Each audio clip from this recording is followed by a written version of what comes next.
Good day, Kapuso fans. I'm Kiel Toledo, and here is our breaking news in Zamboanga City. A fire broke out early in the morning of August 9, 2025 at the Hall of Justice located along Arlus Tray Street in Barangay Zone 4, the heart of downtown Zamboanga City. The Bureau of Fire Protection reported that the blaze began at approximately 3:30 a.m. in room 314, the office of the Municipal Trial Court in Cities on the 3rd floor, and was extinguished after more than an hour. The estimated cost of property damage is around 800,000 pesos.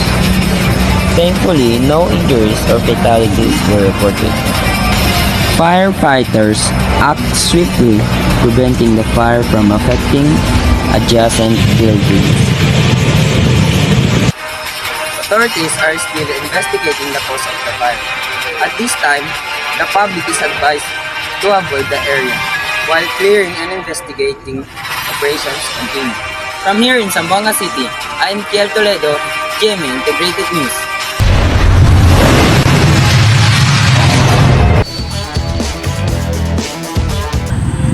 Magandang araw Pilipinas, ito po ang GMA Sport News at dito sa inyong mainit na balita mula sa mundo ng palakasan. Ako si Nestor Carloto. Ako naman si Jansen. Narito ang mga tampok na balita ngayong araw. Unang-una sa ating balitaan, panalo na naman ang Gilas Pilipinas sa kanilang laban kagabi kontra sa Malaysia sa FIBA Asian Cup Qualifiers sa score na 88-72. Pinangunahan ni Dwight Ramos ang opensa, kumuha ng 25 puntos at 5 assists. Sa panalo, umangat ang Gilas sa 3-0 win-loss record.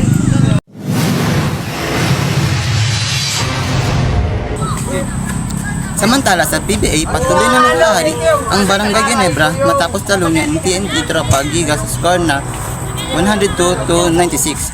Mainit ang laban hanggat sa huli minuto, ngunit tinapos ito ni Scotty Thompson sa isang clutch 3-point shot.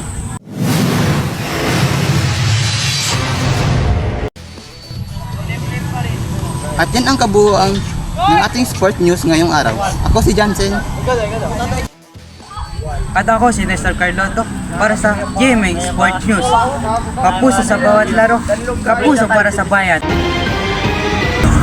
Magandang umaga mga kapuso, ako po si Ronnie Margie Manalo, nakaatid sa inyo ng ulat panahon mula rito sa Zamboanga City.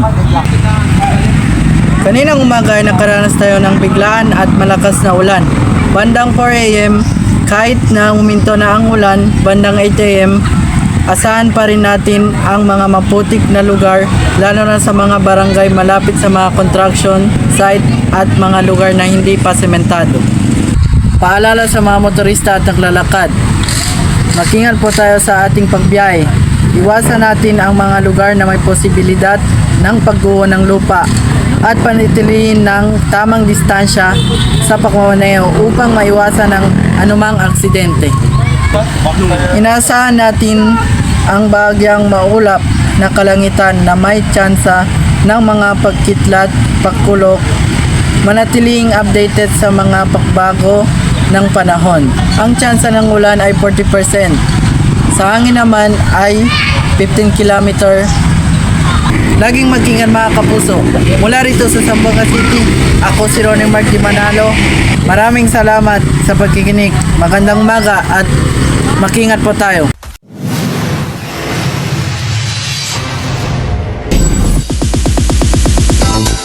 Mga kapuso, oras na para sa mga pinakaabangang chika sa mundo ng showbiz, ang Chika Minute.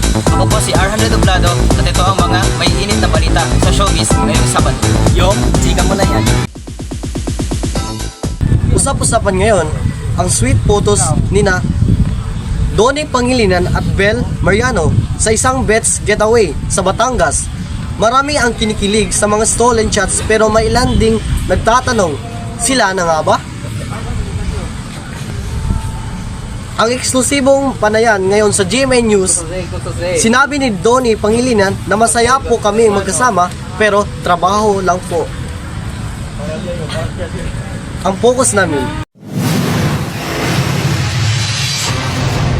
Samantala, bongga ang pagbabalik ni Alden Richards sa primetime teleserye. Matapos ang 2 taong kahinga sa drama, gaganap siya bilang isang doktor sa harap na matitinding pagsubok sa love at career. Aminado si Alden na may kaba siyang nararamdaman pero excited siya sa muling mapanood ng Kapuso Fans sa gabi. Balik sa'yo, Anon.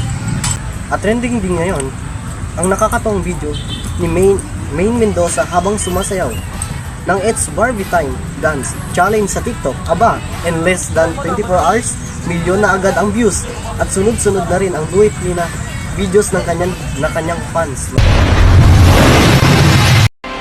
Good day everyone, this is Tyron James Tarlac, your daily companion for quick and simple tips to make life a little better.